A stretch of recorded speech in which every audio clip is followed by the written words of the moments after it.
8:31 minutos, 7:31 en las Islas Canarias y comenzamos nuestra tertulia de hoy.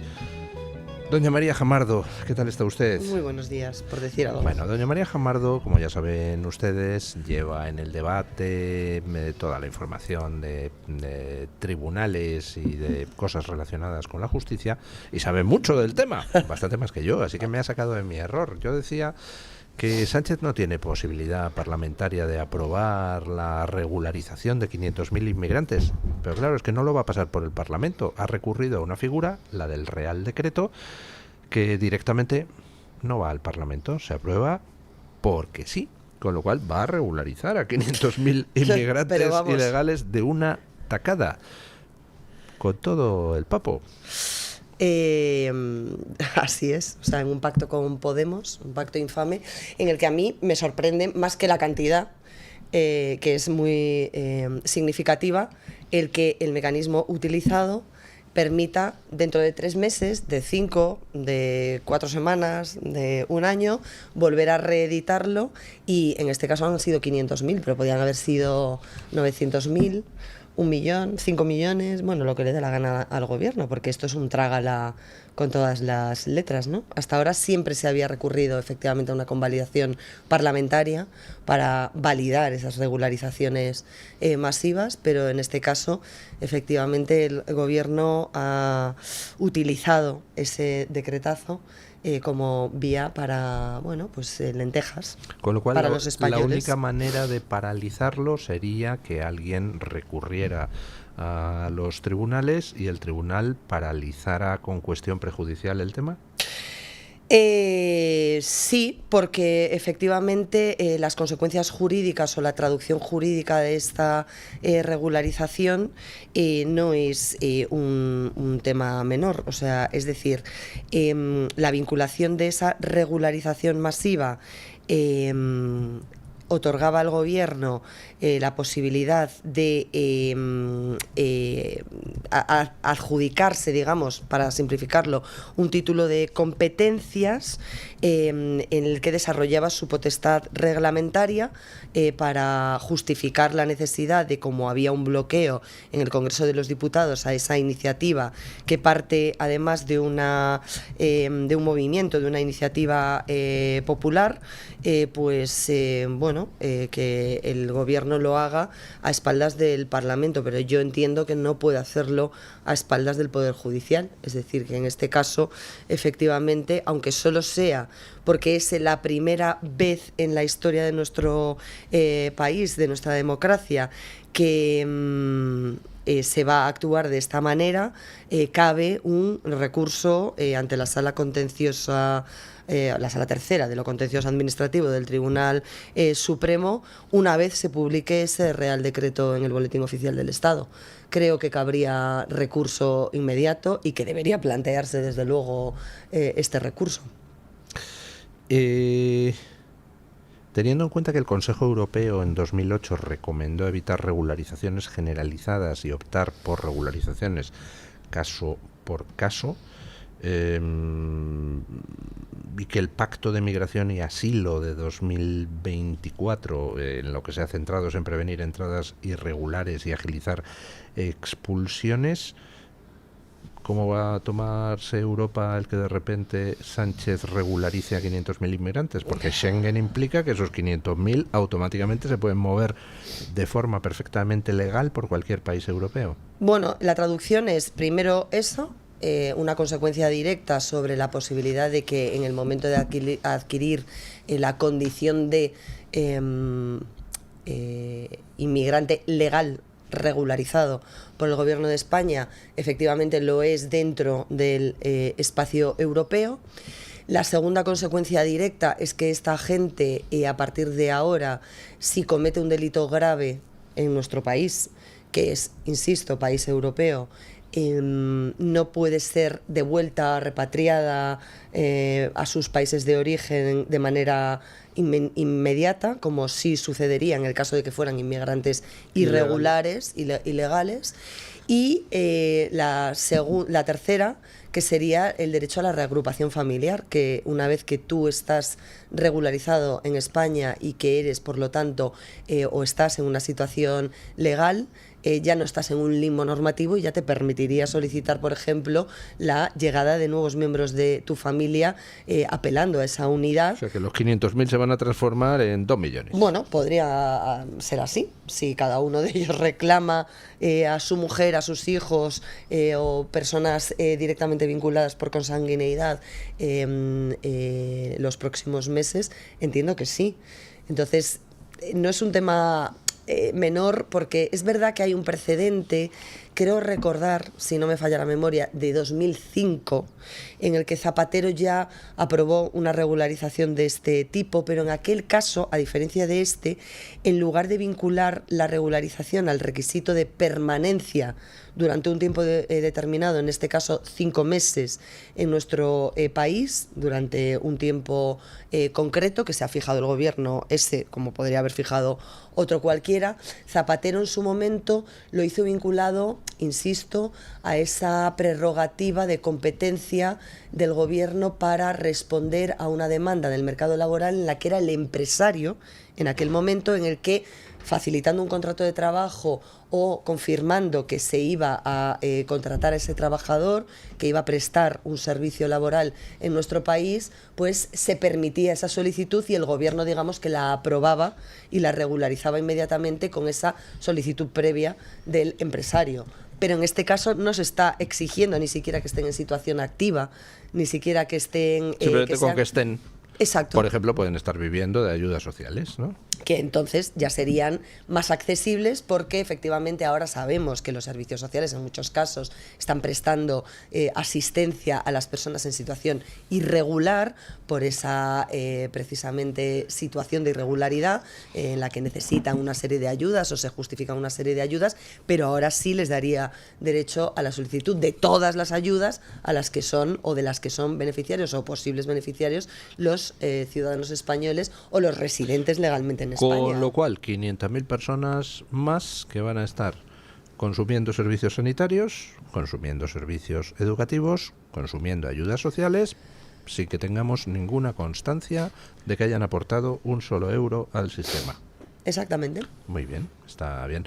Eso sí, hay una cosa que alguna gente en las redes, no, es que lo que pretenden es de cara a las elecciones, no, consecuencias electorales no tiene, porque no pueden votar siendo inmigrantes, por mucho que tengan residencia legal, salvo que sean inmigrantes comunitarios, es decir, viene un rumano aquí con residencia legal y claro, vota en las elecciones autonómicas y municipales, ¿no? En las autonómicas yo creo que no, en las generales seguro que no, y creo que en algunos casos en las municipales sí podrían acceder a votar, a emitir voto y a elegir a sus representantes locales. Pero yo insisto, creo que las autonómicas y las generales no van a tener incidencia, lo que no significa que esto cambie una base social o un censo que en el futuro sí pueda tener una traducción electoral cumpliendo una serie de requisitos que también se pueden modificar a gusto del gobierno en pactos con Podemos o con otras formaciones políticas, porque ya sabemos cómo funciona esto. Bueno, en cualquier caso, ¿por qué lo sacan? Pues lo sacan para cambiar el tema de discusión en estos momentos. Está todo el mundo señalando a Pedro Sánchez, a Óscar Puente por sus responsabilidades en el accidente de Adamuz y necesitan pues llevar el debate a otra parte para alejar el foco de lo que ha pasado en la tragedia ferroviaria. Don Mario Noya, ¿qué tal está usted? ¿Qué tal? Buenos días. Bueno, ¿cómo ve usted la situación? Ya el PSOE a la desesperada aprobando un Real Decreto, o bueno, diciendo que va a aprobar un Real Decreto a petición de Podemos. Muy curiosa esa entente ahora. Otra vez se llevan bien, son amiguitos. Esto es la típica cosa que tendría que hacer arder las calles. Y tendrían que salir, o sea, se tendría que paralizar el país. Están adulterando radicalmente la composición demográfica de España, siguen adelante y en algo que saben que genera muchísima tensión y muchísimos problemas. Y sí tiene consecuencias electorales. Puede que no ahora, Pero no en todos los casos. Hay muchos casos en que sí puede tener consecuencias electorales inmediatas, ¿de acuerdo? O sea, inmediatas. Con vistas a unas elecciones que no se realicen muy tarde, ¿no? Hay gente, por ejemplo, que hayan estado casados con españoles, gente que haya sido viudo de nacionales, etcétera. Ahí sí pueden en un año optar a la nacionalidad. En un año. Y luego tenemos el temazo de los menores. El temazo de los menas, famosos. Que sabéis que en un año pueden optar a la nacionalidad. En un año. Entonces, es el típico caso de verdad que tendría que paralizar a un país. Porque además es de nuevo uno de esos temas de ¿no queréis que vayamos por aquí? Pues tomad. Vamos a ir más aún por aquí. ¿No queréis que haya más inmigración ilegal? Regularizo a 500.000 de golpe. Ya, pero eso las consecuencias electorales a corto, pues están claras. No le beneficia precisamente al Partido Socialista, y menos en una tanda de elecciones autonómicas como las que tenemos ahora. Por ejemplo, de cara al 8 de febrero, este anuncio yo creo que es letal para el propio... Eso le da por amortizado. Él ya sabe que en Aragón no va a hacer absolutamente nada. Abre el micrófono. Eso no hay ningún problema para el Partido Socialista y menos para Sánchez. Sí que es a largo plazo. Y ojo... porque de esto se puede temer absolutamente cualquier cosa. Por ejemplo, la modificación de los requisitos para el acceso a la nacionalidad. Y en serio, habría que... Es verdad que es complicado y por eso y de eso se valen. Pero los políticos tendrían que empezar a tener consecuencias penales de actos trascendentales que hacen, por ejemplo, por decreto ley. El decreto ley tendría que estar tan reglamentado que fuera para lo que se concibió una medida excepcional y no la regla. O sea, tendría que estar muy, muy pautado. Oiga, ¿usted por qué declara esto por decreto ley? A ver. Por Real Decreto. Por Real Decreto. Cuénteme. ¿Dónde está la urgencia? ¿Aquí? No, fuera. Así de sencillo, no pueden decir este señor, estamos en manos de un autócrata que pretende eternizarse en el poder saltándose todos los contrapesos y todas las límites que impone una democracia liberal. Está gobernando sin presupuestos, que no puede ser. Está con una minoría estupefaciente. No puedes hacer este tipo de cosas que suponen alteraciones radicales del estado de cosas en España. Clarísimamente. Es que no podrían hacerlo. ¿Cómo que vas a aprobar esto por un Real Decreto con una absurdísima minoría? Es que el PSOE y Podemos, ¿cuántos diputados tienen? ¿Cuántos tienen? Es ridícula la cifra.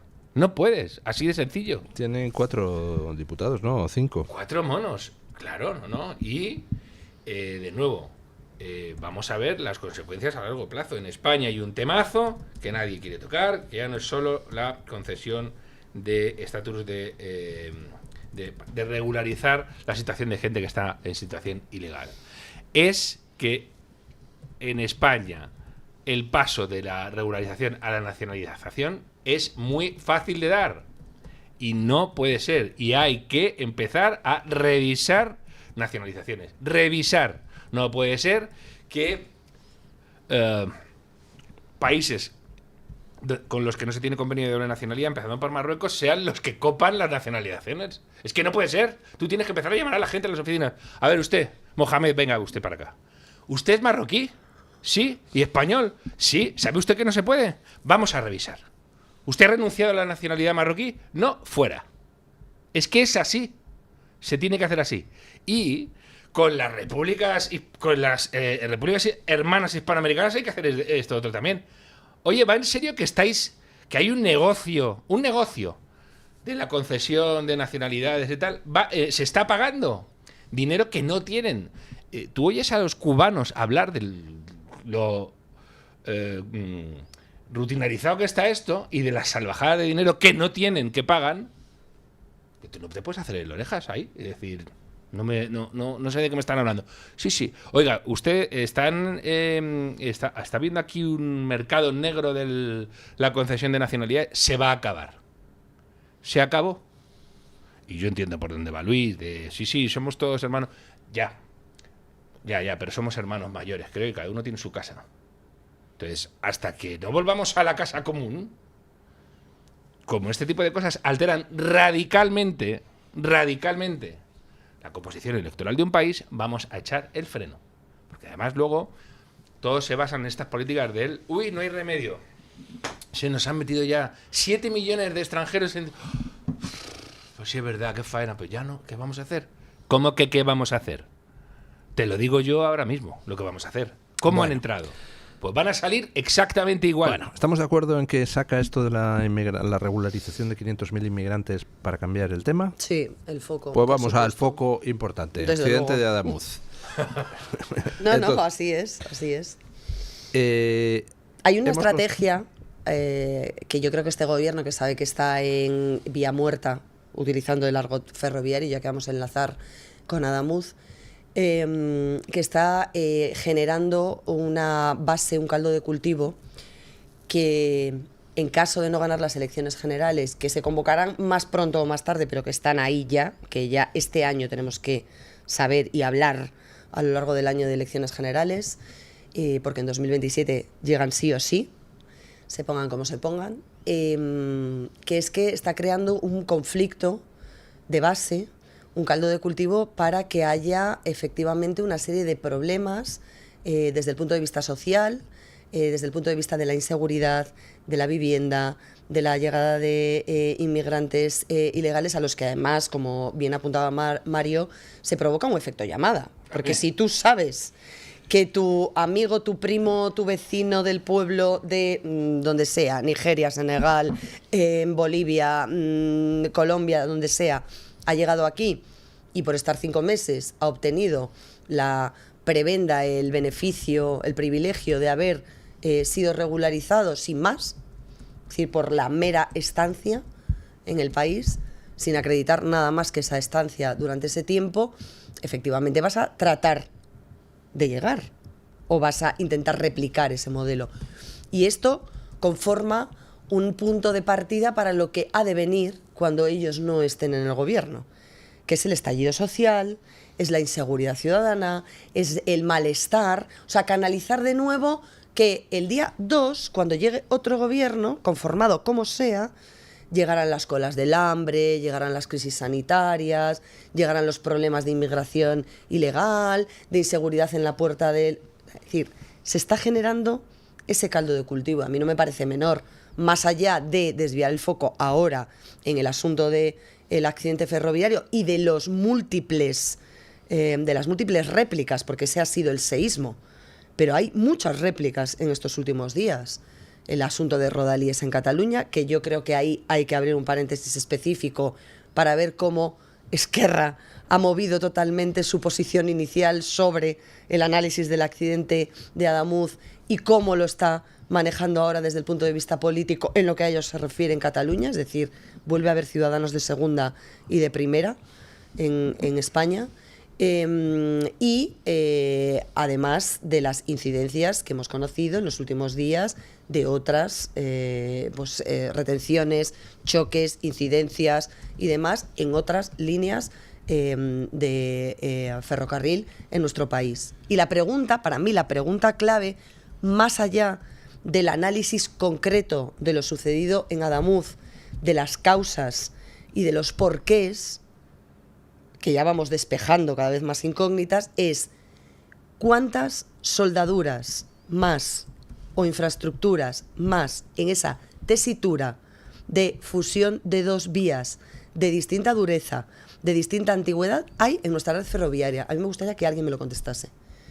Que el ministro, o quien sea que lo sepa, porque el ministro es evidente que no lo sabe, está muy preocupado en su tour de promoción para salvar su culo, pero me gustaría que alguien saliera y dijese, bueno, como este punto crítico que provocó la desgracia de Adamuz, hay 50, 20, 17, 290, ninguno.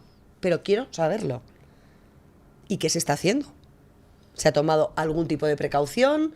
¿Se han sacado como locos los trenes de reconocimiento para revisarlo todo? ¿Se han puesto un operativo de emergencia en marcha para solventarlo? ¿Se han cerrado líneas en previsión de que esto pueda volver a ocurrir, si es que puede volver a ocurrir, porque estamos en la misma situación y hay que revisarlo con detenimiento? Es decir, porque de lo contrario seguimos estando expuestos los usuarios de ferrocarril. Si Adamuz estuviera en la Comunidad de Madrid, hay muertos en la calle. Si Adamuz estuviera situada en Madrid, hay muertos en la calle. O en Valencia. Valencia, pero Madrid sobre todo, sí, porque Madrid sería un punto estos hijos crítico, de Satán sí. Están diciendo que Ayuso es la demonia del COVID. Que hay que ser... Es que no, que voy preso y un día. Hay que ser basura. Manténgase. Hay que ser basura para ser el país que más calamitosamente gestionó la pandemia en Europa, que alentó manifestaciones donde vimos a infectas ministras con guantes, para que no las tocaran, sin que explicaran a la gente por qué había que llevar guantes. Es que esto es alucinante.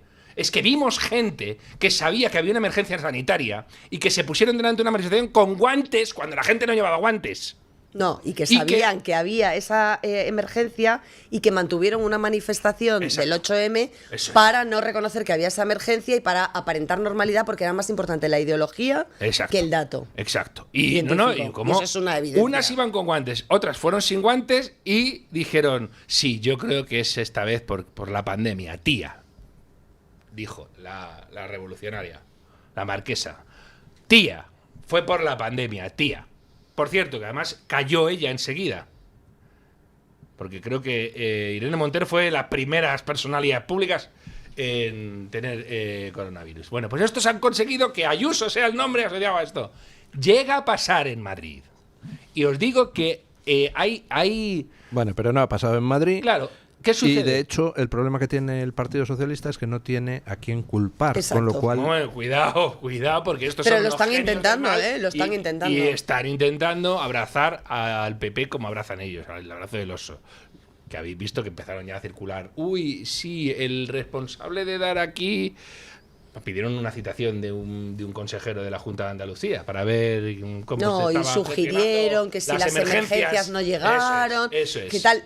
Renfe ha desmentido. Claro. Renfe ha dicho, me enteré del segundo tren accidentado no por Adif, sino por la llamada a emergencias al 112 de la interventoría del Albia, que fue la primera que dio la voz de alarma, porque claro, a los espectadores, a los oyentes hay que explicarles que en una situación dramática como la que se vivió el pasado 18 de enero, pongámonos en situación, 2 trenes, salen uno y llega otro de una estación, están próximos a la estación de Córdoba, 5 kilómetros, 4 kilómetros y pico de la estación, impactan, o sea, chocan, porque uno viene descarrilado ya de la salida del último túnel de alta velocidad, que es el Irio, el tren de fabricación japonesa y de empresa italiana que opera en España desde que se liberalizó el sector ferroviario en el año 2020 con el gobierno de Podemos y del PSOE. Los que están en contra de la liberalización del sector, de la competencia libre, del sector privado, de todo lo que tiene que ver con... Me parece muy bien. Yo soy pro liberalización del sector, competencia, que sean ellos los que definan o que cada proveedor defina qué servicios escoge en función de las prestaciones, que esto obligue a competir a unos con otros y a mejorar los servicios, mejorar los horarios, las frecuencias, todo. Estoy súper de acuerdo. Pero claro, cuando uno liberaliza, tiene que asegurarse de que esas vías, esas infraestructuras están suficientemente conservadas y mantenidas como para soportar de 2 a 20 trenes por el mismo trazado en la misma franja temporal. Esto es una evidencia y esto es lo que no se hizo y ahí hay que poner el foco. Ustedes abrieron las compuertas del embalse, pero no tenían calculado cuál iba a ser la consecuencia, ¿no? Entonces, por una parte, esta cuestión. Y por otra parte, que no me parece menor, el asunto de querer salpicar, como siempre, a otros, ese reparto de culpas del que hablaba usted, don Luis, y que intentaron explorar con el asunto de las emergencias y que se le ha vuelto en contra. Por no hablar de cómo en ese tour de medios afines en los que así da gusto, como decía ayer el ministro Óscar Puente, habló de renovación integral de la vía cuando no había una renovación integral de la vía. Era una renovación, pero no era una renovación integral. No se cambió todo el listón del raíl, de los raíles, no. Se cambió una parte que se soldó a otra, que no hay problema en que se hagan soldaduras. Está previsto en todos los sistemas ferroviarios, está previsto que se puedan unir materiales de distinta dureza con sistemas, pero claro, hay que hacerlo bien. Y lo que esta gente ha demostrado es que no se hizo y no se hizo bien. Y el ministro del ramo, el señor Óscar Puente, además de por todas las malas explicaciones que ha tratado de dar, mientras defendía como explicaciones que trataban de desmontar bulos que sí respondían a explicaciones reales, se ha visto como el presidente del CIAF le ha dicho, bueno, déjese usted de películas, esto es una rotura de la soldadura, fin, punto, causa, origen, es esta. Y ahora vamos a ver el porqué. ¿A quién se contrató la soldadura? ¿Qué especificaciones técnicas tenía? Porque había contradicciones dobles en los pliegos, con la norma general y en el propio pliego a renglón seguido de las indicaciones técnicas. ¿Quién no se dio cuenta? ¿Quién tenía que supervisarlo? No es un mero error de redacción del pliego, como pretendieron justificar ayer desde Adif. No, es algo mucho más severo. Es un problema creado por Adif, licitado por Adif, ejecutado por Adif, y que ha provocado... Todo esto en la etapa de Pardo de Vera, ¿no? No, totalmente. Pardo de Vera efectivamente asumió esta renovación, se licitó y se presupuestó en 2016 la necesidad de dotar con más de 1 millón de euros, por ejemplo, en el tramo C de Adamuz, lo relativo a, por ejemplo, la renovación de esas vías en 2016, pero cuando se empieza la ejecución es en 2017 y cuando se termina es en 2021, por ejemplo, para ese trazado C que implica Adamuz, que es la desviación o el tramo Guadalmez-Córdoba. Entonces, hay muchas incógnitas que nos han explicado. Como alguien que licita en un pliego una acometida de obra pública de este calado, no tiene un supervisor, que además está previsto que lo haya, que detecta, oiga, en caso de que haya aquí una contradicción entre lo que digo en un párrafo y en el siguiente, ¿cómo hay que operar? Y ahora DIF dice, no, fue un error de redacción, pero la soldadura se hizo bien, conforme a la norma general que tenemos, no la del pliego. Entonces, ¿por qué falló la soldadura? ¿Alguien me lo quiere explicar? Si se hizo bien, se siguió la norma correcta y se obvió, digamos, la discrepancia incorrecta del pliego técnico concreto, del proyecto concreto, ¿por qué falló? Pues pudo fallar porque a veces las cosas fallan y si estás 4 meses sin revisar con ultrasonidos y 2 meses sin revisar de ninguna manera la vía, pues entonces dejas pasar un fallo. ¿Pudo ser? O pudo fallar porque se encargó la revisión, informa hoy Voz Populi, a una empresa de esa Unión Temporal de Empresas donde estaba la que contrató a Coldo, la revisión de las soldaduras, se encargó a eso. Pues no lo sabemos, pero en cualquier caso está claro que el ministro, incluso aunque no tuviera ninguna responsabilidad directa, se tendría que ir a su casa. Pero solo por mentir, solo No, por el hecho de mentir. Se tendría que ir por respeto a la gente. Y por Ha habido una mentir. catástrofe, Después, y me tratar voy. de Pero sacar aparte es que ha balones mentido, fuera. efectivamente. Hombre, claro, es que yo, lo solo hecho de mentir, porque si él comparece, no, es que ha comparecido, o sea, es que la capacidad que tenemos en España para normalizar lo que debería ser normal y para alabar lo que debería ser normal, es que compareció durante 2 horas y contestó a todas las preguntas. Puedes hablar durante 2 horas y no decir nada. Y es lo que yo vi en la comparecencia. Sí, muchas preguntas ilimitadas, todas las que quieran, pero ¿a qué contestó en concreto? ¿Qué datos objetivos dio? Y luego, a partir de ahí, cuando en medios de comunicación se denunció, por ejemplo, que la soldadura era de 2 vías de distintos años y por lo tanto de distintas características de material, de distinta aleación de acero, de distinta composición, de distinta dureza y demás, y se dijo que esa era la causa, salió en tromba a desmentirlo, cosa que ahora ha confirmado el CIAF en sus conclusiones preliminares. O sea, es que cuando salió información sobre que en España de los 7 trenes de inspección, los que van radiografiando, digamos, las vías para buscar esas microfisuras que pueden acabar desoldándose o rompiéndose, están 5 en, digamos, barbecho y solo están funcionando 2 para toda la red. Salió rápidamente, eso no es cierto porque hay 2 que están a punto de homologarse, otros... O sea, quiere decir que hay 2 en activo, está usted confirmando la información. O sea, ese empeño en negar la evidencia de lo que estamos viendo todos y de lo que se está comprobando en documentos redactados por la propia DIF, es que me parece que es inadmisible para un ministro de Transportes que está intentando salvarse en esta crisis en la que, por cierto, tiene mucha responsabilidad política porque se ha dedicado a escupir a todo aquel que en redes sociales se atrevía a criticar lo más mínimo el funcionamiento, el servicio, los retrasos de los trenes en España. Pausa publicitaria y seguimos. Bueno, el gobierno ordenó medidas especiales en la obra de Adamuz para proteger el cangrejo de río. Información que trae OK Diario. No, si es que de verdad. O de una maldita vez se hace caso a quienes dicen que el ecologismo realmente existente es una amenaza existencial, o lo vamos a pasar muy mal. En países como España, sobre todo. Así, de claro. Y además los mismos que se pueden a echar muertos a los demás callan ante cuestiones tan evidentes como que la Dana, la tragedia de la Dana está directísimamente asociada a las repugnantes políticas ecologistas realmente existentes en España. O se hace un vuelco en ese ámbito o lo vamos a pasar muy mal.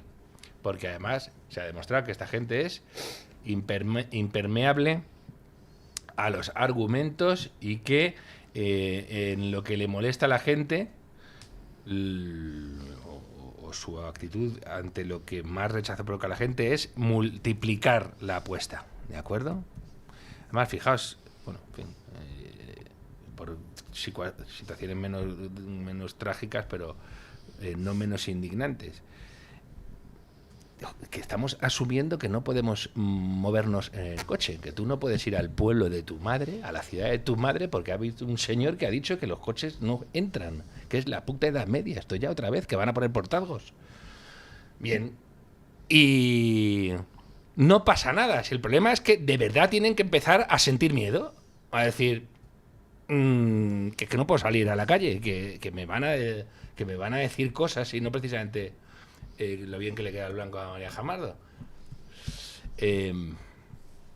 Eso es... Ese comentario no es que de repente no es que haya decidido aquí no, Mario no. ya lanzarle un piropo. No, es que en el chat de YouTube un oyente había escrito que solo hay 3 personas en el mundo, bueno, 3 personas o entidades en el mundo a quienes les quede bien el blanco: el Papa, el Real Madrid y María Jamardo. Dicho esto, el tema, por ejemplo, de Puente, Fomento y de... A ver, ¿me está escuchando algún estudiante de periodismo? Seguro, claro. Jamás seáis Silvia Inchaurrondo. Nunca, en la vida, jamás. Renunciad a la profesión antes de ser Silvia Inchaurrondo. Por vuestro bien, por el de vuestros padres, que tantos quieren.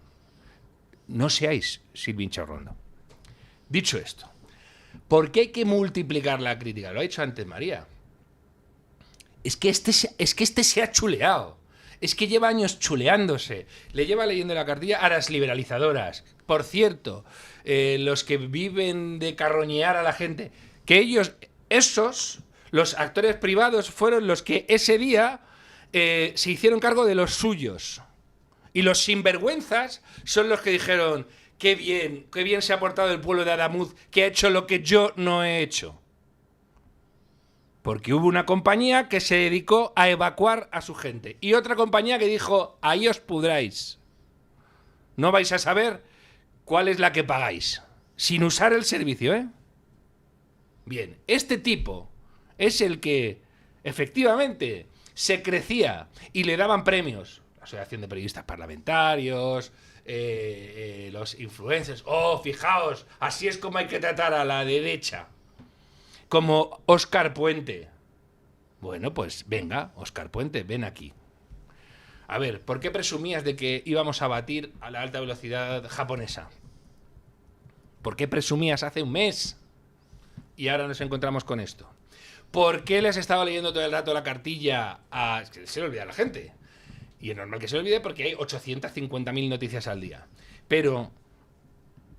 mirad ahora mismo en San Google. ¿Qué decía Óscar Puente de por qué hacían dumping con los precios las privadas? Porque como ellos no tenían que hacer mantenimiento... Me cago en la leche, es que decía eso. Precisamente. Es que este tío decía eso. Que teníamos la red que con el menor coste por kilómetro del mundo. No, y que quien pechaba con eso era el Estado. Y que Irio se beneficiaba de ese tipo de cosas. Es que decían esto. Es que decían esto para poner en la mira precisamente a los que les estaban pintando la cara. Al minuto de suceder la tragedia también dijeron, ha sido el de la privada. Y el de la privada hace así, el minuto 1. Sí, mi tren pasó las inspecciones hace 4 días, lo compramos hace 10 y no sé cuántos meses. Sí, hola, ¿qué tal? Y nos ponemos a disposición de la Comisión de Investigación de Accidentes Ferroviarios para aclarar lo preciso. Las notas de prensa que salieron el día después del accidente, eso es, comparadas, es que de verdad, es que no hay un la pase. rendición de cuentas la diferencia entre Irio cancelando su presencia en Fitur, cerrando filas y garantizando que por su parte todo lo que tenía que estar hecho estaba hecho, y poniéndose a disposición y asumiendo las posibles responsabilidades si las hubiera, y el silencio sepulcral que ha mantenido y mantiene hasta la fecha, que a mí me parece muy significativo, no porque crea que tienen algo que ocultar, sino porque creo que guardan muy sigilosamente la prudencia de hablar, claro, o de defenderse o de aportar documentación cuando se le requiera judicialmente, porque habrá una investigación judicial sobre lo ocurrido. Bueno, ya y mientras tanto, la algarada, el ruido, si rueda de prensa... Oiga, yo he recibido comentarios a las críticas de la gestión del post-accidente de gente en redes sociales diciéndome, es que no sé de qué os quejáis, ha comparecido durante 2 horas y señora, publiqué un dato muy interesante. Óscar Puente, en los últimos 15 meses aproximadamente, 15, así por tener el último año, había publicado un mínimo, más o menos de media, de 36 tweets al día. 36, ¿eh? Yo soy periodista, me dedico a comunicar, cuelgo mis informaciones, mi opinión, mis comentarios en redes sociales y creo que no cuelgo 36 tweets al día. No. Creo que no me da la vida, porque tengo que escribir, porque tengo que hacer fuentes, porque estoy en programas, porque tengo familia, o sea, por muchas razones, ¿no? Que pues no polariza mi vida ni monopoliza mi vida las redes sociales, las uso como herramienta de trabajo. A mí me parece muy bien que los representantes públicos comuniquen a través de sus redes sociales, que era algo, pues oye, que le echábamos en cara en muchas ocasiones, que no estaban presentes, que no interactuaban en esos nuevos canales y que era necesario que no solo se los abrieran para las elecciones y para los periodos electorales, sino que les sirviera como herramienta de transparencia o de comunicación para determinados segmentos de la sociedad que ya consultan la información en redes sociales. Pero este señor tenía una media de 36 tweets. El día del accidente y en los 4 días posteriores, en esa estrategia de anestesia general de la crítica pública, donde pedían prudencia y no politizar la tragedia, ellos. No politizar la tragedia, ellos. Que politizaron todo. Los pelés que no existían. Bueno. El Jack 42, el Prestige, el 11M, el Metro de Valencia, la Dana, todo, lo han politizado, todo, desde el minuto 1. El 11M. Todo lo han Queremos politizado. Votar Todo. Y resulta sabiendo que quién ellos ha sido. pedían prudencia. ¿Prudencia para qué? ¿Para que no supiéramos la verdad? Para que nos quedáramos callados. ¡Ah, qué lástima, un accidente! Pero es que hay muchos tipos de accidente. Hay los accidentes imprevisibles, fortuitos, inexplicables, que no se pueden vaticinar de ninguna de las maneras porque son eso, un accidente en el sentido amplio y concreto del término. Y luego hay accidentes por negligencia, omisión, imprudencia, incapacidad, por muchas razones. Y aquí hay que analizar cuáles son las razones, porque si efectivamente, oiga, circulan 2 trenes y una vaca se cruza en la vía o cae un meteorito, pues oiga, pues no se podía saber. Pero es que aquí sí se podía saber. Es más, como decía mucha y buena parte de la ciudadanía española en distintos foros, en distintos medios, se veía venir. Hombre. Se veía venir. Es decir, se avisó por parte de los maquinistas. Los ciudadanos protestaban, grababan vídeos meses antes con las vibraciones y los traqueteos. Avisó se Talgo. caían cosas, avisó todo el mundo de esto no va bien. Y la contestación del ministro era: perdón, soy el más guapo, soy el mejor. El yo tengo mejor la verdad momento de absoluta. nuestra historia. Y escupía, insisto, escupía. No, es que no es que contestase educadamente diciendo, no, mire, esto no es así por esto y por esto. No, no, no. Y se montó un equipo, que hay que recordarlo, en su gabinete ministerial para que rastreasen a todos aquellos que colgaban críticas contra él. Claro. En medios de comunicación, en redes sociales. Y recuerdo que en una entrevista de radio que le hizo Carlos Alsina, le preguntó, ¿qué beneficio tiene esto para los ciudadanos?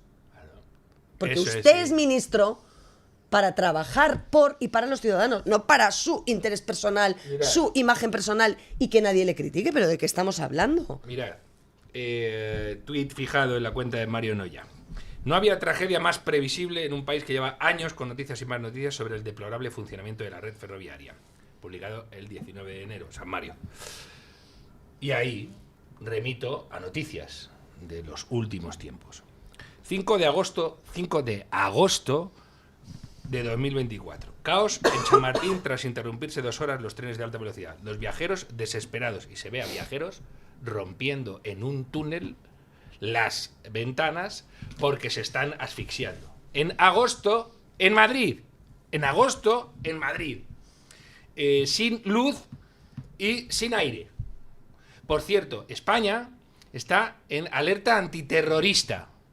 Y ahí había centenares de personas por una vía. Por una vía férrea.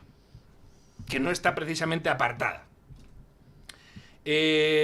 Otra noticia que colgaba del 6 de mayo de 2024, después de 1 hora de reloj parados a 100 metros de Atocha en una verdadera lata de sardinas, la gente ha colapsado y ha empezado a abrir las puertas para llegar a la estación por las vías. Lo de cercanías de Renfe ya es un despropósito monumental. De nuevo, gente en situaciones dramáticas que tienen que invadir vías. No, y abandonadas. ¿Vale? Exacto. Porque hubo parones en la mitad de la nada, Eso en es. Castilla y León, en muchos sitios, y no se le dio explicaciones, se pasaron una noche entera. Es que aunque no hubiese víctimas mortales, afortunadamente, en aquellos accidentes, incidencias, o como queramos denominarlos, aunque no hubiese heridos, Claro. hubo víctimas, perjudicados, gente que llegaba tarde a su trabajo, gente que tenía citas médicas que perdió y que estaban programadas desde hacía meses, Eso gente es. que venía a exámenes, gente, o sea, perdón, es que los ciudadanos no estamos para soportar eso. Mira, el 7 de mayo de 2025 igual. Descubierto el motivo del petardazo de la catenaria sobre el tren de Irio. Falta de mantenimiento. Y las denuncias y más denuncias que hemos hecho sobre la tercermundización de los servicios en España. Que España tuvo unos años en que parecía Suecia antes de que Suecia dejara de ser Suecia, y decía la gente, madre mía, ¿cómo está el transporte público en España? ¡Qué bien! Toma. Y por parte de los que vienen precisamente a garantizar el mantenimiento, porque yo creo que efectivamente lo que debe caracterizar a los socialistas es el cuidado de los servicios, y por eso además, de hecho, por eso te saquean siempre.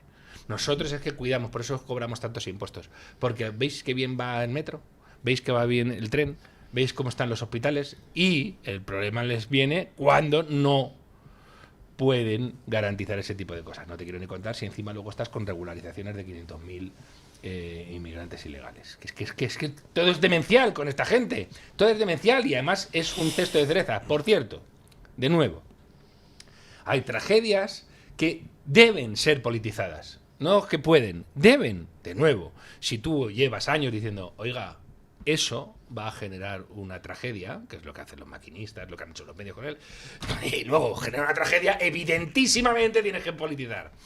¿Qué tragedia no puedes politizar? Estalla un volcán. Pues estalla un volcán.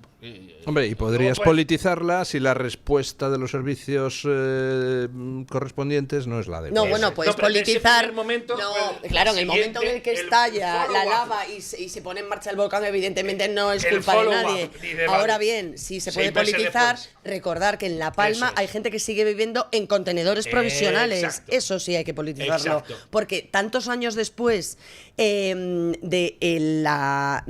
fenómeno natural, imprevisible, impredecible, y que no se podía frenar, además de ninguna de las maneras, lo que no es de recibo es que con 20 y tantas visitas que hizo a la isla en aquel momento el señor Pedro Sánchez para anunciar ayudas, haya gente que sigue viviendo en contenedores provisionales.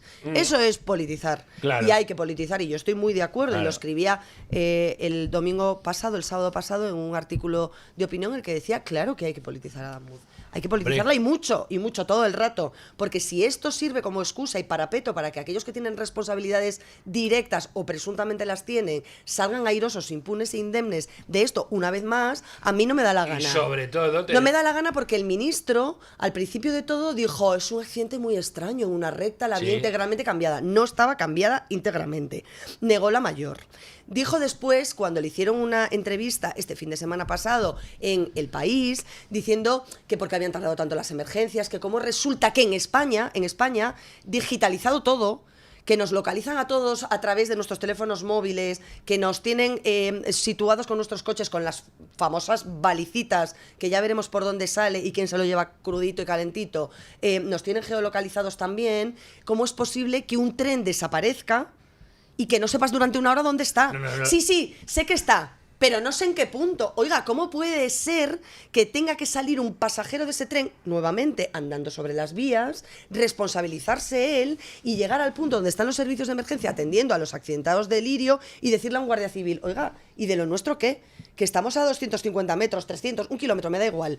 Y el guardia civil palideciendo y diciendo, ¿qué otro tren? ¿Cómo que otro tren? Que nadie supiera dónde estaba un Albia, que nadie se preguntase, oiga, no, sí sabían que había un Albia, ya, pero no sabían dónde estaba. A mí que me importa, sabemos en qué estado está, sabemos si ya había sobrepasado a Lirio o se lo encontró de frente o no sabían nada. Lo que ha dicho don Luis, no salía en pantalla y no pasa nada. O fuera de antena. Que hay momentos espeluznantes de la tragedia. Que el maquinista tiene que ir con su teléfono móvil, es decir, hola, llámame al móvil. ¿Cómo que llámame al móvil? ¿Cómo que llámame al móvil? ¿En serio no tenéis un sistema de emergencias absolutamente blindado para este tipo de cuestiones? No, deberían llevar el típico comunicador que saliendo del tren tú estés localizado, geolocalizado y más. Creo que ahora si no, con el dice... cambio de sistema mecánico que están haciendo... Yo no soy técnico y no quiero meter la pata, pero creo que hay un sistema ahora mismo y que van a pasar a otro, que es el que se usa en la mayor parte de Europa, en la que sí se permite que esa comunicación no sea a través del teléfono móvil. Porque te quedas sin batería. Hombre, entiendo que el maquinista no se quedará sin batería porque será responsable, pero te puedes quedar sin batería. Se te rompe se rompe porque ha habido efectivamente un accidente. Te quedas sin cobertura en una zona, porque, hombre, yo viajo todas las semanas... en el AVE y en el Hablo, sí. En Madrid, Galicia, sí. A distintos puntos. A veces me quedo en Pontevedra, a veces en Vigo, a veces a Santiago de Compostela. Y hay muchos sitios donde zonas no hay. sin cobertura. No, y en la propia... Sin cobertura. Y donde la wifi de Renfe no funciona.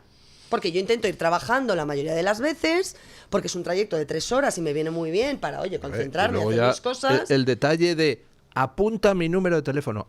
Ni siquiera tienen apuntado el número antes de que salga el maquinista. Es que debería ser un teléfono profesional asignado a cada coche, ya no a cada maquinista. Oiga, y luego... el maquinista que entra en este coche está localizado con este teléfono móvil vía satélite, ya no vía convencional de línea, no, vía satélite, que pertenece al tren.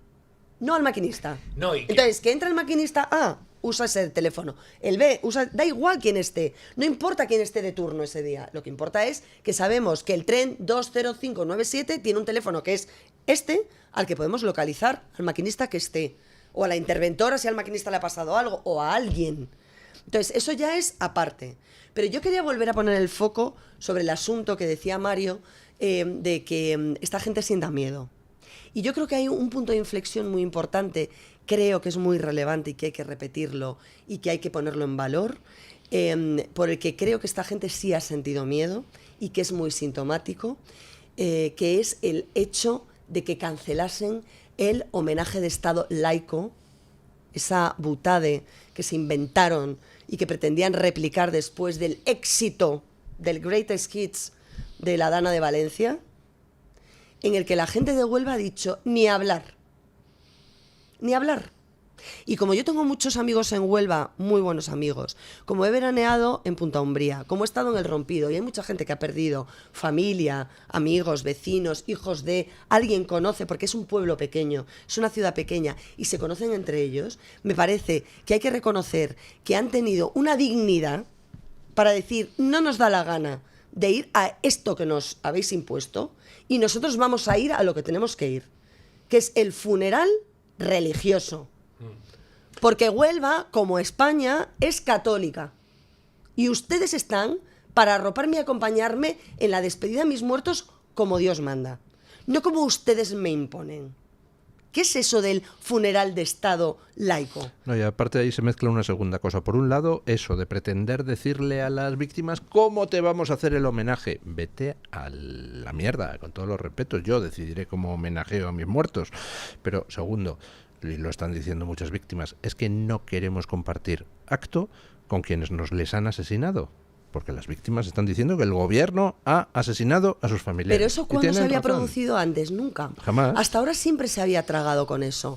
De, bueno, hay un funeral de Estado y las víctimas están con los presuntos responsables de esa tragedia. Vamos a hacer una pausa publicitaria y vamos a echar la vista adelante. ¿Qué va a pasar el jueves? Porque el jueves los reyes van a ir al funeral Huelva. ¿Qué va a hacer el gobierno? ¿Se va a presentar? ¿No se va a presentar? ¿Algún representante? Pausa y lo comentamos. Bueno, no me explico por qué el gobierno se ha acojonado, perdón por la palabra, y ha cancelado el funeral laico de las narices.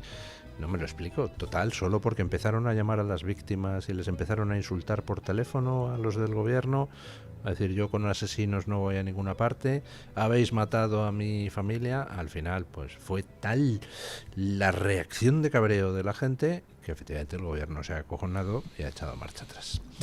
¿Sabéis qué pasa? Al final, el jueves se va a celebrar un funeral religioso allí en Huelva por las víctimas y los reyes van a acudir.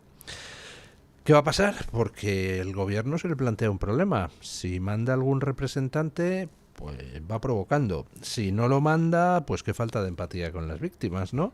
O sea, tiene mala solución para el gobierno de Sánchez, merecidamente, lo que va a pasar este jueves. Bueno, empatía con las víctimas no tienen de ninguna de las maneras, porque primero propusieron un funeral que no las representaba. Bueno, funeral no, un homenaje. Porque yo me niego a llamar funeral a la pantomima esa que se habían fabricado para gloria y alabanza de los políticos que no son protagonistas. Y yo creo que esto ya es un cambio, un punto de inflexión.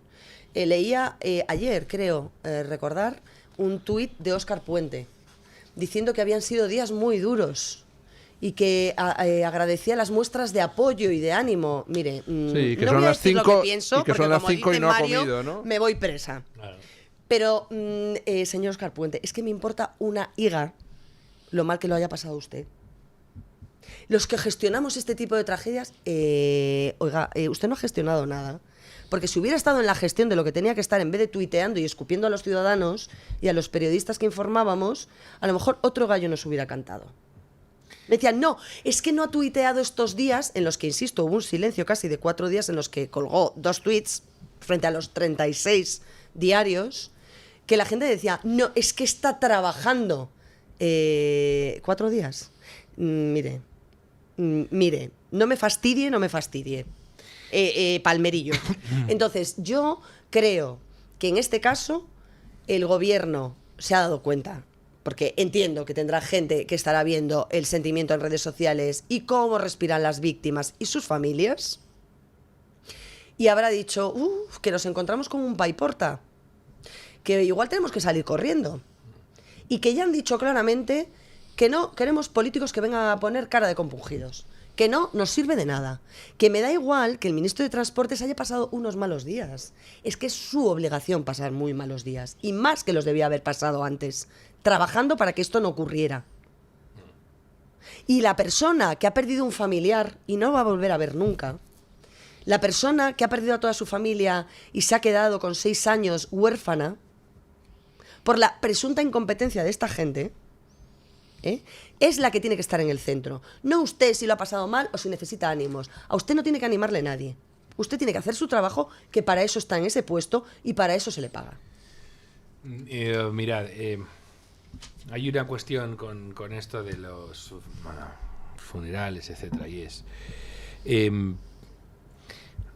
da la sensación de que a veces las administraciones públicas, los poderes públicos, llaman a las víctimas que están en un momento de shock como para decir, en vez de decir estamos compungidos, vamos a ver qué ha sucedido, vamos a poner todos los medios, en fin, que hagan labores asistenciales de verdad, les llaman casi como decir, mirad, vamos a dar un premio, que vais a salir en un homenaje con el gobierno. Y claro, la gente dice, pero vamos a ver un momento, espera, ¿qué me está pidiendo? Que esto para mí no es ningún premio, que me voy a salir en la foto ¿con quién? ¿Con el presidente del gobierno? ¿Con el rey? ¿Qué premio? Si se me ha muerto alguien. Entonces hay veces que desde el poder están tan en su mundo que dicen voy a descender y que me lo agradezcan. No te lo van a agradecer, por cierto. Además, una cosa son funerales, otras son homenajes, con la gente y los propios medios y los poderes confunden términos, etcétera. Quieres rendir homenaje heroico a gente que se ha jugado la vida por algo, tú le rindes un homenaje heroico y ensalzas su trayectoria, que es lo que pasa cuando muere alguien en acto de servicio, por ejemplo. Entonces, una catástrofe, se ha muerto gente. Entonces, lo que tú tienes que hacer ahora es activar la asistencia. Callarte y trabajar. Activar la asistencia y tragar no para si que te aplaudan. Claro, eso me parece infame. ¿Qué van a hacer el jueves el gobierno y qué deberían hacer? Y luego, mira, por ejemplo, me parece muy bien esto de que hay un funeral religioso. Creo que cada vez más te vas a comer los funerales laicos. Hay mucha gente que rechaza ya los funerales religiosos, etcétera. Pero ahí la iglesia tiene que estar despiertísima.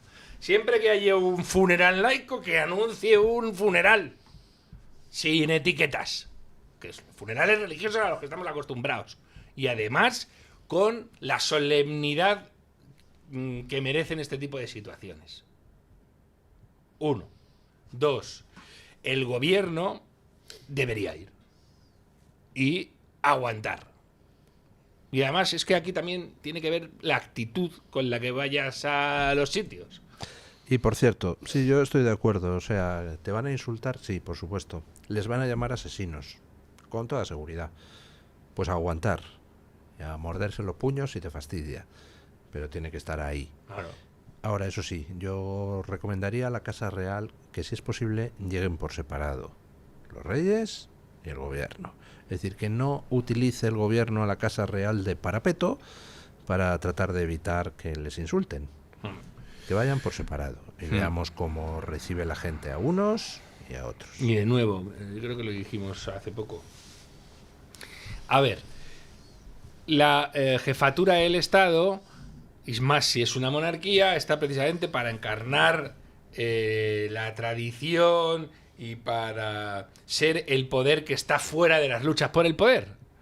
Entonces, en un funeral de Estado, los reyes tienen el papel de dar calor a esa gente que lo está pasando tan mal.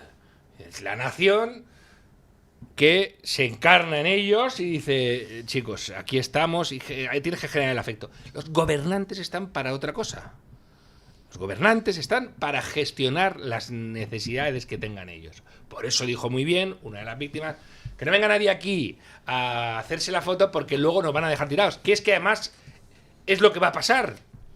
Tú lo que tienes que hacer es habilitar los canales de comunicación para que a esa gente de verdad no les pase nada. Por cierto, que eso es lo que... No, de nuevo, estamos asfixiados en España, pero hasta niveles indecentes en términos fiscales. La única justificación para eso es precisamente en los momentos excepcionales, cuando ellos te dicen, hombre, ¿cómo vamos a prever? Si no lo puedes prever, no me robes el dinero, que me estás robando, maldito. Me estás robando. Entonces, lo que necesito es precisamente que tú digas, pues fíjate tú por dónde, para esto tenemos, porque como somos el Estado, te estamos robando para que en este cisne negro estemos nosotros. Somos muy listos y manejamos 28.000 escenarios. Por eso hay que politizar también esas tragedias y por eso es un escándalo que Adif estuviera funcionando como un colocadero. Adif, tío, ¿va en serio? Si me dijeras, hemos creado la Asociación de Observadores de Mirlos de no sé dónde y de, joder, madre, vaya chiringuitazo que se han puesto ahí. No vais a matar a nadie. Es que en Adif vais a matar a gente si metéis a gentuza en las administraciones. Y por eso ahí también se les tiene que pedir, oye, ¿me estáis sajando? Pues entonces lo que pido, y es un mínimo, ni siquiera es un máximo, es un mínimo, es que las entidades independientes, pero dependientes del Estado, estén en manos de tecnócratas insoportablemente profesionales. Insoportablemente técnicos. Eso es, exacto. O sea, pero vamos a ver, lo hablaba ayer porque la gente está muy, muy sensibilizada con lo que sucedió en Adamuz, entre otras cosas porque podríamos haber sido cualquiera. Es que aquí no hay una fatalidad que derive de dónde vivo. Oye, vivo en La Palma, tengo un volcán, pues hombre, tengo más posibilidades de que me afecte una explosión volcánica que si vivo en Galicia que no hay volcán. Esto es un hecho objetivo. O mire, no, es que yo vivo en Valencia y hay una probabilidad más alta de que en lluvias torrenciales o ante una borrasca explosiva con una descarga de agua tan terrible y tan imprevisible incluso para los meteorólogos, pues mi zona sea más inundable que si vivo en el Pirineo aragonés. Bueno, es que esto es un hecho objetivo, ¿no? Pero es que aquí estábamos presuntamente todos en el mismo saco. Y digo lo de presuntamente porque no me quiero olvidar de lo de Cataluña. Es que Cataluña ha provocado 2 dimisiones fulminantes. Porque Junqueras ha dicho el gobierno tiene la culpa. ¿Y en el resto? ¿Los de Adamuz son menos que los catalanes? ¿Que los de Rodalíes? Sí. No, es que esto es muy grave. Es que ya sabíamos que había ciudadanos de primera y de segunda en cuanto al desarrollo ferroviario. Es que ya sabíamos que había ciudadanos de primera y de segunda con los presupuestos y con los regalos de los dineritos para Cataluña y la financiación y la ordinalidad, que son esas palabrejas que se inventan para no decir nada y justificar lo injustificable. Ya sabíamos, pero hombre, que haya víctimas de primera y de segunda, que haya 45 muertos y decenas de heridos en Adamuz y que no haya dimitido nadie,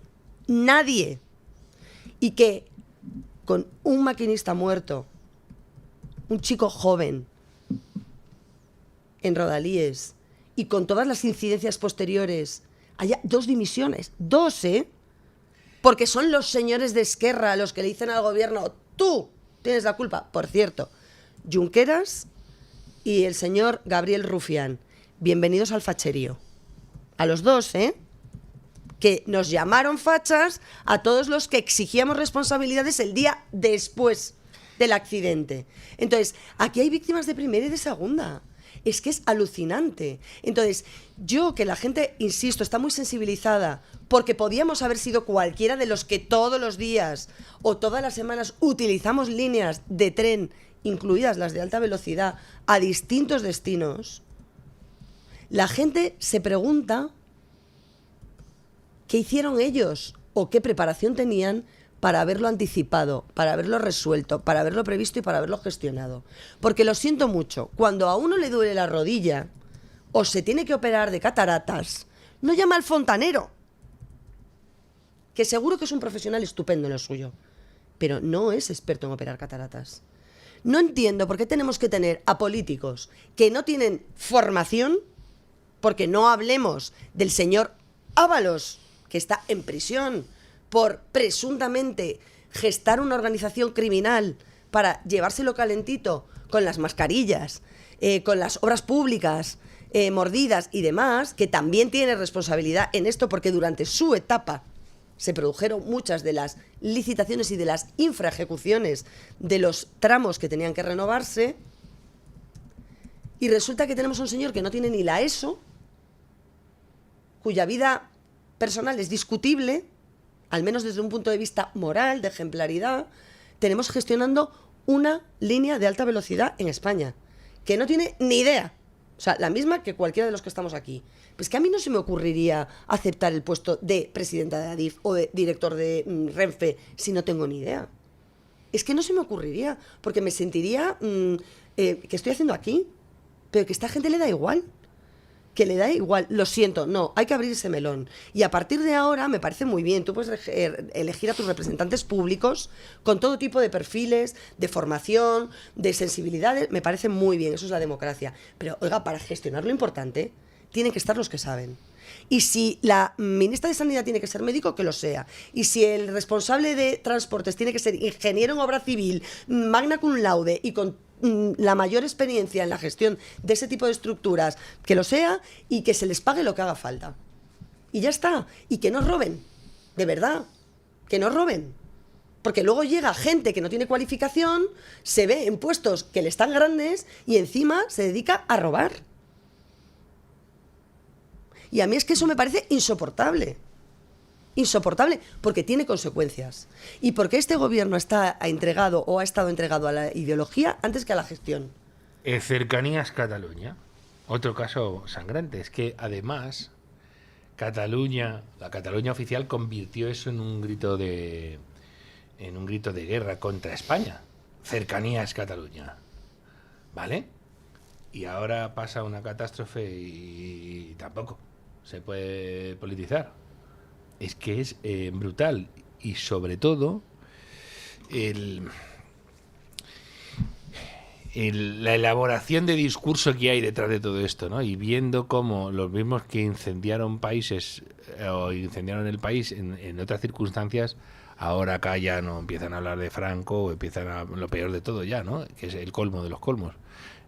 A hacerse las víctimas, como el repugnante Keke, la repugnante niñata, esa tiktokera que salió haciendo casi parecía que estaba en OnlyFans en vez de una denuncia sobre lo que había sucedido. Encima van de víctimas. O la Santolaya esta que encima ahora está de tour para que le aplaudan por España. Pero ¿de qué estamos hablando aquí? Y ya digo, el poder en general, el poder político, se ha ingerido en muchísimos ámbitos en los que no debería estar. Es intolerable, es una cuestión, yo creo que mucho gobernante con vocación totalitaria del pasado querría ser líder democrático hoy en día. Porque se meten en ámbitos donde él jamás podía, es que no tendría ni siquiera la capacidad de llegar. Y estos, ahora... que en los vending no puedan haber, no comas patatas fritas. Es que se necesita politizar absolutamente todo y sacarlos a gorrazos de ahí. Esto es como hay que hacer experimentos como los de los perros que se asoman o el ganado que se acerca a una cerca electrificada. No vayas por ahí. Oye, ¿qué quieres? ¿Cargarte al animal? No, ni mucho menos. Lo que le voy a es acotar el terreno. A los políticos exactamente igual. Exactamente igual. Hablando de políticos, ¿alguien sabe dónde está Yolanda Díaz? Bueno.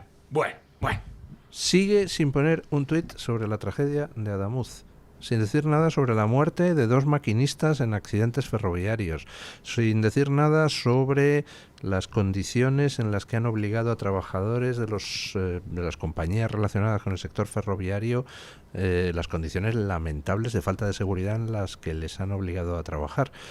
Sigue sin decir nada, ni siquiera un tuit, pues, simplemente de consuelo a las víctimas. Nada, cero. Está desaparecida, ¿no? ¿Está mala o...? No, es mala. Es más mala que las arañas. esta yo creo de todas maneras, me parece que esta es de las que abandonó Twitter en su momento. Y No, se no, fue no, a no, Blue- no, no, se fue tiene, a Blue Sky no, tiene tweets. Es más, es que tiene un tweet del 18 Pero es de... del año pasado. ¿Del año pasado? Sí. ¿Ah, sí? Sí, son del año pasado. Ah. Pero, por otro lado... No, pero te lo compro igual, Luis. Porque es que esta... No sé si os acordáis. Con su padre aún caliente... O sea, es que no sé si lo habían enterrado. Fue al Congreso. Y dijeron, hola, ¿qué tal?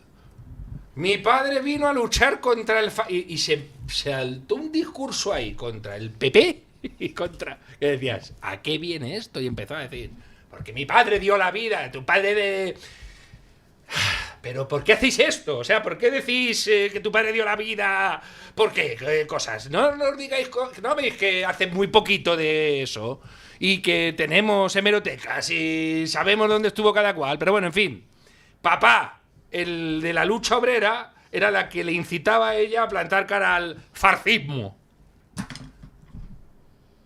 Y viene una catástrofe anunciadísima en un sector con un imaginario tan poderoso para gente que viene del sindicalismo como el ferroviario, y callas. ¿Callas o no te subes por las paredes, que es lo que tendrías que estar haciendo? Imaginaos. O sea, Bueno, Yolanda mira. Díez es lo que parece, y esperemos que acabe donde se merece, porque es la típica buena para nada. Inflaron los medios de nuevo. Es que no nos acordamos. Es que nos la presentaron como la nueva... No sé, un referente para esta gente. Hillary, claro, es que claro, los referentes que se gastan los Kamala, progres también. Kamala. Kamala, madre Kamala, mía. y mira madre dónde mía, está. los camalitas Pero españoles. mira, yo siempre lo digo y lo repito porque además es que en Galicia la conocemos muy bien. No la votan. Es que no la votan los ni en su suyos. pueblo. Es decir, macho. en Fene, Claro. en Ferrol, de donde ella es, o sea, es que no votó nadie Claro. a sumar. Es decir, o sea, fue una cosa loquísima. ¿Por qué será? Pero es que es una paracaidista de la política. O sea, Yolanda no tiene principios. No tiene principios. Lo mismo te reconoce que el comandante Hugo Chávez es un líder al que hay que adorar, que luego niega la posibilidad de que Venezuela sea una dictadura, lo dice con la boca pequeña, se desmarca, siempre se ha puesto de perfil en todo lo importante, ¿no? ¿Por qué? Porque ella sabe que su proyecto político está amortizado, su proyecto político es un nada, es un bluff, y lo único que le queda a ella es su cartera ministerial y por lo tanto salvar al gobierno. Cada vez que tiene ocasión sale al rescate del gobierno, porque ya es parte del gobierno, pero no como un socio que está dentro fiscalizando, que está actuando como lobby para presionar al gobierno y exigir y conseguir ciertas cosas de su programa electoral, no, como parte del gobierno, siendo una pieza más del tablero del gobierno. Yo sospecho que en unas próximas elecciones se presente, o no se presente, pero sea como recuperada como independiente para el Partido Socialista, porque esta es la trayectoria. Ella empezó como sindicalista, después pasó a Izquierda Unida, cuando en Izquierda Unida no se comía un rosco, la Esquerda Unida gallega pasó al movimiento que promovió Beiras, que tenía un gran tirón, porque hubo una división entre el Bloque Nacionalista Gallego, una especie como de corriente interna con la que Beiras no estaba de acuerdo, o él conformó esa corriente interna en desacuerdo con la dirección del partido y formó lo que se llamaba ANOVA. Ella se presenta ahí, consigue un escaño, le da la patada a Beiras, lo traiciona, se queda ella. Por supuesto, el proyecto fracasa porque la figura icónica y lo que representaba Beiras era lo que tenía el tirón político y electoral de esa formación. Sale y se recoloca en Las Mareas, que era el único espacio de estos multiplural, morado, LGTBIQ+, JKL, todas estas cosas eco-friendly, y consigue que desde ahí, desde Mareas, Pablo Iglesias se acuerde de ella, piense en ella y la fiche como ministra de Trabajo, al que le dio la patada. También se fagocitó a Pablo Iglesias cuando lo pudo traicionar, y ahí la tenemos sentada de viceministra segunda, ¿no? O sea, luciendo modelitos, siempre va impecable, hay que reconocérselo, es muy pulcra en su vestimenta. Y, ¿Cómo que oye, siempre? Siempre, desde que es ministra. Desde que es ministra va impecable. Desde que es ministra, porque O sea, antes vamos, era un espectáculo. Le cunde el sueldo. Por cierto, No lo ¿sabemos sé. ya quién albergó en su vivienda oficial durante la pandemia Eso nos lo sin tendría que derecho a...? contar Ábalos, ¿no? Que fue el que la señaló, ¿no? Fue el que dijo, Sí. usted, ministra, Sí. vamos a ver qué fiestitas hacía durante la pandemia cuando no debía, o cuánta gente estaba cuando había limitación de, digo yo, presuntamente, ¿no? O supuestamente. A lo mejor entraban escondidos en el bolso de su hija. La que compra No sé. bolsas. A mí los bolsos de la hija me dan exactamente igual. Lo No. que no me da igual es que se vaya a Helsinki con ella. No, Por no, ejemplo, y a no- costa del erario. Pero. Y No, si no, no me da lo igual siento, que los bolsos no. de la hija o valgan 500 pavos Ya. o sean Una imitación. truchos. Que es el colmo encima. Te dicen, no, es que son falsos. Pero iba a apuntar una cosa por tener la última hora, porque aquí estamos informando en directo. Está en las mañanas de Radio Nacional de España, Yolanda Díaz ahora mismo, y titular de la propia cuenta oficial de las mañanas de Radio Nacional de España, creo que desafortunado, aunque sea para referirse a otra cuestión, el país está de enhorabuena. El país está de enhorabuena, con 45 muertos, ¿eh? El país está de enhorabuena. Hace 18 años que España no bajaba el 10% de paro. Ah, claro, claro. Lo aplica a su campo, lo lleva a su campo, pero oiga, está de enhorabuena. ¿El país? ¿En serio? Bueno, doña Carmen Carbonell ha irrumpido en el estudio, intuyo que para traernos la opinión de los oyentes. Así es, don Luis. Hoy teníamos una pregunta muy concisa, directamente preguntando por el accidente de Adamuz, por esa tragedia y pidiendo o preguntando si deberían depurarse responsabilidades, no sé yo, a nivel ministerial. ¿Debe dimitir Óscar Puente? 4 opciones. Si no, no lo sé y no me importa. Don Luis, hay un 0% de votos en Twitter. La opción de no lo sé. Esa es la opción que menos votos se lleva. Luego hay un 1% que dice que no. Me imagino que sean los votos del propio Ministerio de Transportes. Hay un 3%, un 3% que no le importa. Don Luis, me preocupa a mí ese 3%. Por lo menos que te motive algo en la vida, ¿no? Yo intuyo que algunos han votado que no les importa porque creen que es irrelevante que Óscar Puente dimita o no dimita, porque realmente aquí lo que habría que... Quien tendría que irse es el gobierno al completo, ¿no? Carmen, han votado. O sea, Han votado, por les eso, importa por eso, votar por en eso. En la encuesta. Claro, entonces el mero ¿Sabéis hecho de qué pasa? apretar un botón significa que les importa algo. Esto aquí es... Debe dimitir Óscar Puente. Óscar Puente no merece dimitir. Porque la dimisión entraña dignidad. O sea, cometí un error, dimito. A Antonio Asunción, que pasó en España.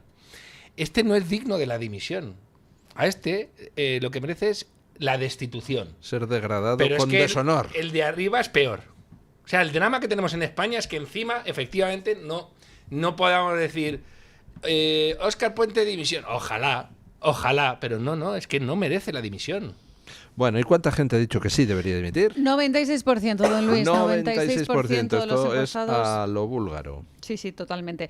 Voy con comentarios en Twitter. Óscar Ortega78 dice que debe dimitir y que pongan a disposición judicial al propio Óscar Puente y por ende al que lo nombró, al número 1.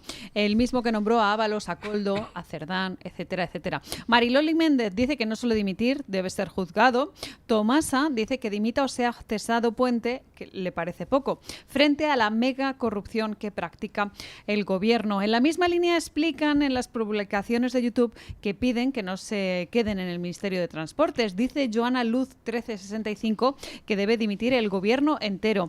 Alma González 305 dice que los únicos que deberíamos dimitir somos el pueblo español, que somos incapaces de salir a Moncloa y echarlos a patadas. El problema es que hay mucha paguita, mucha subvención, mucho ingreso vital y cobrando mucho paro. Suma y sigue. Mientras esto siga así, no nos vamos a mover. En cuanto toda esta gente se le corte el chollo, ya verás cómo salen palo en mano, nos dice Alma González en las publicaciones de YouTube.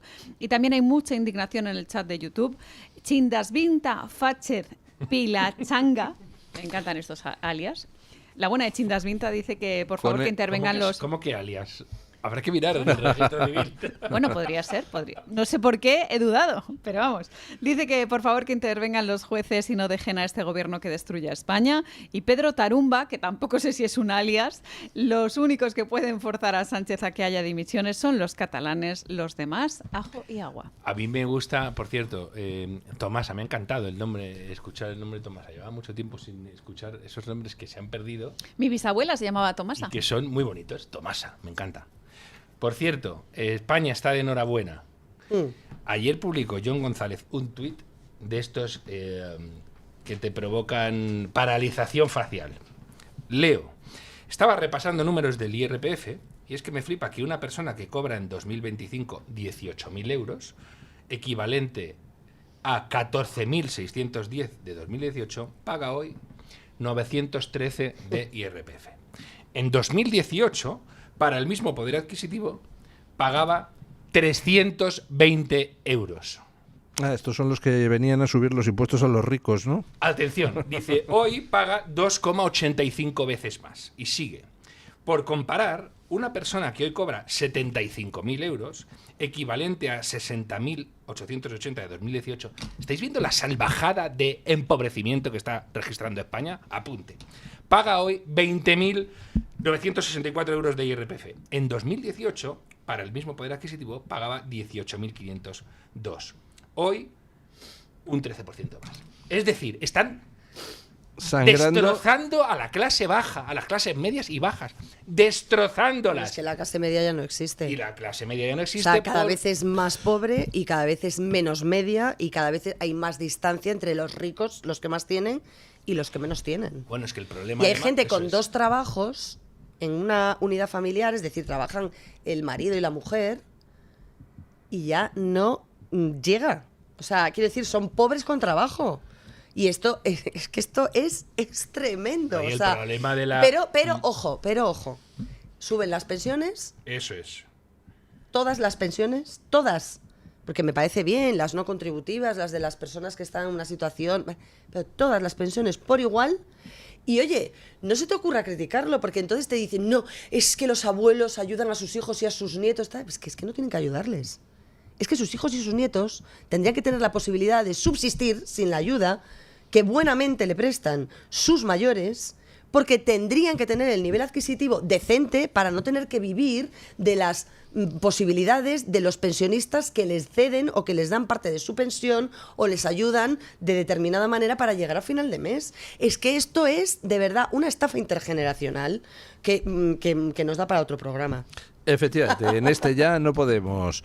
Muchísimas gracias, doña Carmen Carbonell. Gracias, don Mario Noya. Gracias, señora vestida de blanco. A doña Carmen Carbonell le queda el negro y el color carne como el blanco a... Vamos, No, pero bueno. es que solo hay... Carmen está guapísima. Yo se lo he dicho antes de entrar, pero voy a, ¿cierto dar, o no? voy a dar un dato que se Está ha Lo, dado lo en el hemos chat. comentado antes. Lo hemos comentado antes. Es muy importante. Lo del blanco, ¿eh? sí. Lo hemos comentado, lo hemos Es que Bueno. poco se dice.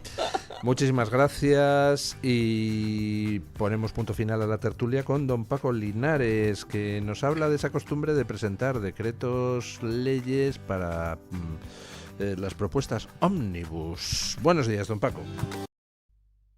Hola amigos, gracias. Más de una vez habrán escuchado de los socialistas, los independentistas y demás socios del gobierno criticar a Vox porque no firma y rechaza tal o cual ley, hasta tal punto que el gobierno no presenta esa ley, y no precisamente por Vox, que no tiene suficientes escaños para impedirlo. Lo que pasa es que en principio no tiene problemas y lo hace en Real Decreto para que salga adelante, sabiendo que quizás ni sus cómplices iban a aprobar esa iniciativa parlamentaria. ¿Saben ustedes cuándo pasa eso? Pues cuando se presenta con un conjunto de propuestas ómnibus. Ómnibus es una agrupación de medidas. Hay algunas que pueden beneficiar a la mayoría, pero hay otras que, como llevamos 3 años sin presupuestos, benefician solo a unos pocos, a costa del resto de la nación. Pero en el entramado ómnibus van todas juntas. Les narro un ejemplo reciente. Bueno, reciente, hace un año.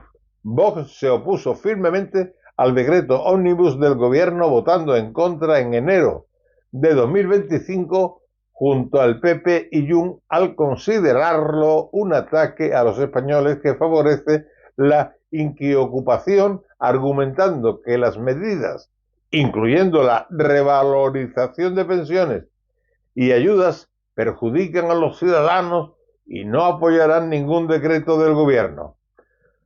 Rechazo contundente, por supuesto. Vox votó en contra de la norma ómnibus, que incluía la revalorización de pensiones, el salario mínimo interprofesional, el SMI y ayudas al transporte.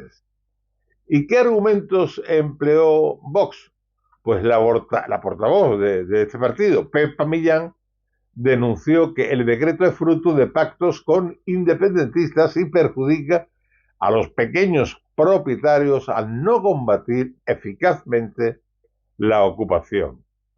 Y un servidor entiende que lo único que les importa a estos sinvergüenzas es tener contentos a quienes les votan, utilizando el dinero de todos. Por eso quieren también legalizar a toda prisa a 500.000 emigrantes más. Y queridos amigos, que todos les paguemos con nuestro dinero y nuestra inseguridad. Mañana más y mejor. Punto final.